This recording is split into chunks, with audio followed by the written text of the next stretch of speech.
तुम ने हमें धोखा दिया फरूक, मैं अब ये सब नहीं सह सकती। मुझे पता है तुम सही कह रही हो। तो फिर बस ये रिश्ता खत्म हो करो। तुमने ये सब किया, कैसे कर सकती हो तुम? मेरी तरफ देखो, नजर मत फेरना। तुमने सब कुछ तबाह कर दिया। तुम अपने बाप को घर से निकालो।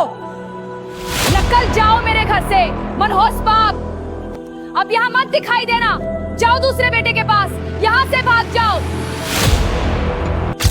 अस्सलामु अलैकुम वरहमतुल्लाहि वबरकातुहू। दोस्तों, अगर आपके भाई और आपके माँ बाप अभी ज़िंदा है दुनिया में तो आप लोग इस वीडियो को ज़रूर देखिए, क्योंकि इसमें 5 भाई और माँ बाप के एक ऐसा कहानी है जो बहुत ही कीमती है। अगर आप इसको देख लेंगे तो इंशाअल्लाह मैं ये ज़रूर कहूँगा कि आप ज़िंदगी में कभी नहीं नाकाम होंगे और ना ही आप अपने वालिदैन को छोड़ने की कोशिश करेंगे और ना ही आप उनको तकलीफ़ देंगे। पहले आप इस वीडियो को पूरा देखिए, उसके बाद आप खुद कमेंट्स में बताइए क्या सही है और क्या गलत है। शहरे बगदाद से कुछ फासले पर एक छोटी सी बस्ती थी, जहां एक बूढ़ा शख्स अपनी आखिरी जिंदगी के दिन गुजार रहा था। वो एक खामोश, आजिज मगर बेहद दाना इंसान था। उसके 5 बेटे थे। उनमें सबसे बड़ा यूसुफ था, जो एक जमींदार था। यूसुफ पूरा दिन खेतों में मेहनत करता, जमीन को संवारता, फसलों की देखभाल करता। लेकिन वालिद की खिदमत करते करते कभी कभार दिल ही दिल में उकता जाता और सोचता कि ये जिम्मेदारी आखिर कब खत्म होगी। हर शाम जब यूसुफ थका हारा खेतों से वापस आता तो उसका बूढ़ा बाप हकीम खामोशी से बेटे की थकन महसूस करता। हकीम के दिल में अपने बेटे के लिए बेपनाह मोहब्बत थी, लेकिन वो कुछ कहे बगैर सिर्फ नजरें झुका लेता। वक्त गुजरता गया और हकीम ने महसूस किया कि यूसुफ के रवैये में तब्दीली आने लगी है। वो जानता था कि बेटा जिम्मेदारियों के बोझ तले दब चुका है और शायद अब उसे महसूस होने लगा है कि बूढ़ा बाप एक बोझ बन गया है। यूसुफ की बेरुखी बूढ़े वालिद के दिल को जख्मी करने लगी। वो अपनी जिंदगी के आखिरी अय्याम सुकून से गुजारना चाहता था, लेकिन बेटे की सर्द महरी ने उसे अंदर ही अंदर गमगीन कर दिया। कुछ अरसा बाद हकीम ने यूसुफ को अपने करीब बुलाया और धीमी आवाज में कहा, बेटा, मुझे मालूम है तुम पर बोझ बढ़ गया है। फिक्र ना करो, मैं ज्यादा दिन तुम्हारे साथ नहीं रहूंगा। 2-3 दिन बाद मैं दूसरे बेटे के पास चला जाऊंगा। तुम अपने काम और जिंदगी पर ध्यान दो, मेरे लिए परेशान ना होना। ये सुनकर यूसुफ कुछ लम्हे खामोश रहा। चंद दिन बाद बूढ़ा हकीम यूसुफ के घर से निकलकर अपने दूसरे बेटे फारूक के पास चला गया।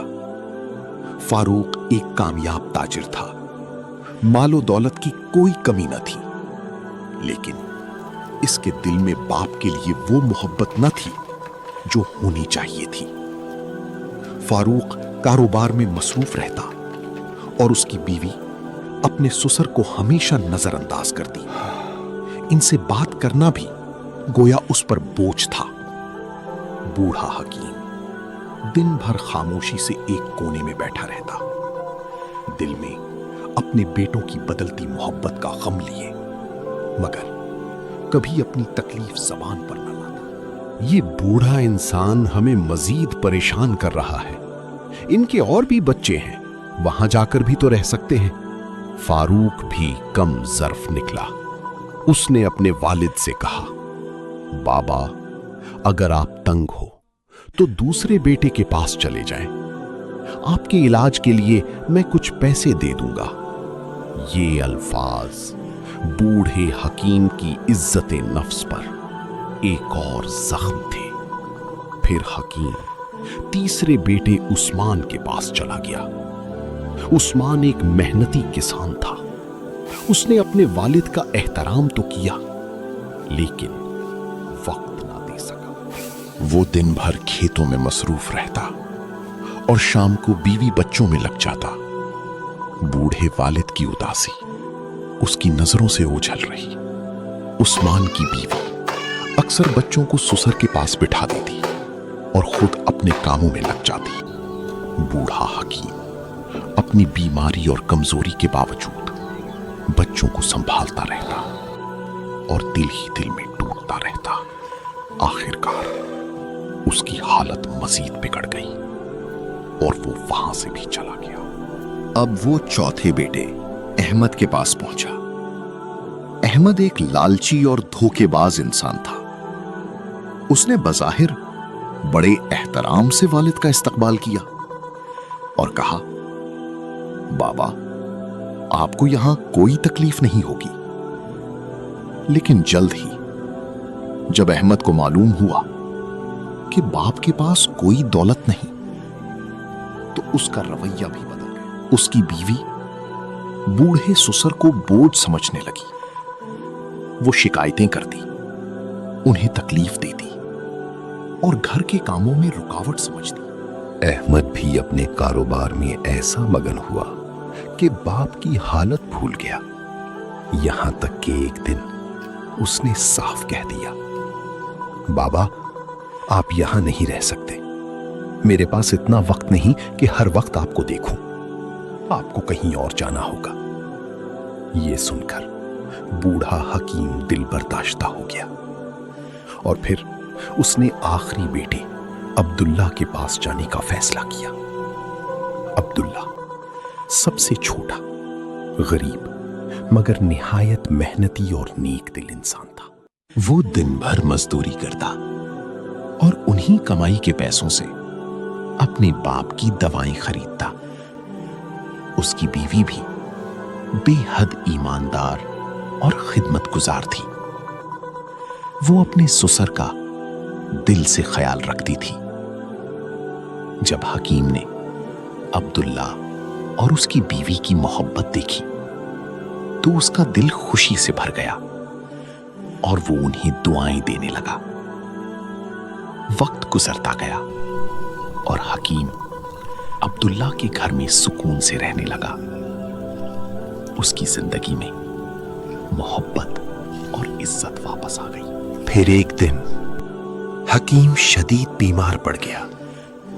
अब्दुल्ला अपने वालिद की हालत देखकर अक्सर रो पड़ता, क्योंकि वो अपने बाप को बोझ नहीं बल्कि रहमत समझता था। उसके दिल में वालिद की मोहब्बत का समंदर था। एक रात हकीम ने अब्दुल्ला को करीब बुलाया और धीमी आवाज में कहा, बेटा, मेरे आखिरी दिन करीब हैं। मेरी सांसें अब गिनती की रह गई हैं, लेकिन अल्लाह तुम्हें हमेशा खुश रखे।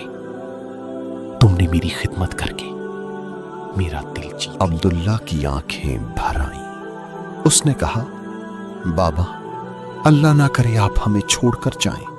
आपके बगैर हम कैसे जी सकेंगे? हकीम मुस्कुराया और बोला, बेटा, ये दुनिया फानी है। हर शय को एक दिन खत्म होना है। मुझे भी अपने खालिक के पास जाना होगा।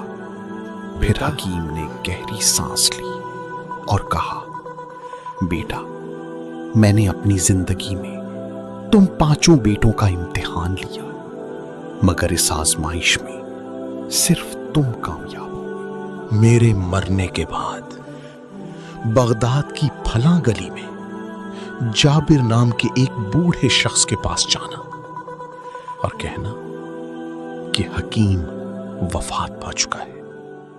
वो अमानत तुम्हें दे देगा। फिर उसने अब्दुल्ला के कंधे पर हाथ रखा और कहा, जो अमानत मिले वो तुम्हारी है। अपनी बीवी बच्चों की जिंदगी बेहतर बनाने में इस्तेमाल करना और याद रखना, अपने भाइयों को कुछ ना देना। और फिर बिलाखिर बूढ़ा हकीम इस दुनिया से रुखसत हो गया। अब्दुल्ला के दिल पर यह गम बिजली बनकर गिरा। उसकी आंखें आंसुओं से भर गईं और घर में कोहराम मच गया। उसने अपने भाइयों को खबर दी और सब जनाजे में शरीक हुए। बाद में अब्दुल्ला ने कहा, पापा ने मुझे एक अमानत सौंपी थी, लेकिन मैं चाहता हूं कि उसमें सब भाइयों का हिस्सा हो। ये सुनते ही भाइयों की आंखों में लालच चमकने लगा और वो बोले, अब्दुल्ला, जाओ अमानत ले आओ, फिर हम सब में बराबर तकसीम कर देना। बगदाद गया और अमानत ले आया। जब संदूक खोला गया तो सब हैरान रह गए।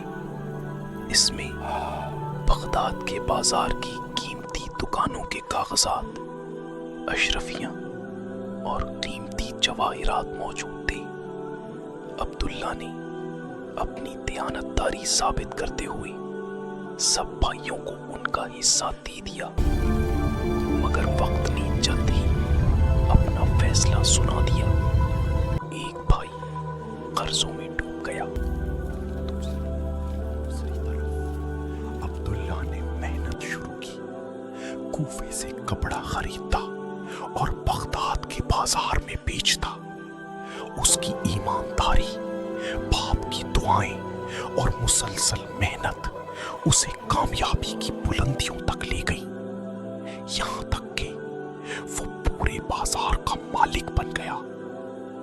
जो भाई कभी उसे गरीब समझते थे, आज उसी अब्दुल्ला के दरवाजे पर खड़े थे। लेकिन अब्दुल्ला रहमदिल इंसान था, वो किसी को खाली हाथ वापस ना लौटा था। फिर एक दिन अब्दुल्ला ने बगदाद में एक बड़ा घर खरीदा और खुशहाल जिंदगी गुजारने लगा। वालिद को कभी ना भूला। वो अक्सर आसमान की तरफ देखकर कहता, बाबा, आपकी दुआओं ने मुझे बगदाद का अमीर बना दिया, लेकिन आपके साए की कमी आज भी मुझे रुलाती है। इस कहानी से हमें 3 सबक मिलती है। नंबर 1, वालिदैन की जिम्मेदारी है कि वो अपने औलाद की बेहतरीन तरबियत करें। नंबर 2, वालिदैन को बोझ ना समझो, क्योंकि वक्त बदलते देर नहीं लगती। और तीसरा सबक ये है कि वालिदैन के साथ मोहब्बत, इज़्ज़त और अच्छा सलूक करो। अगर आपको ये सबक आमूज़ कहानी पसंद आई हो तो हमारे चैनल को सब्सक्राइब ज़रूर कीजिए, वीडियोस को लाइक और शेयर कीजिए और अपनी कीमती राय कमेंट्स में ज़रूर बताइए। वस्सलाम।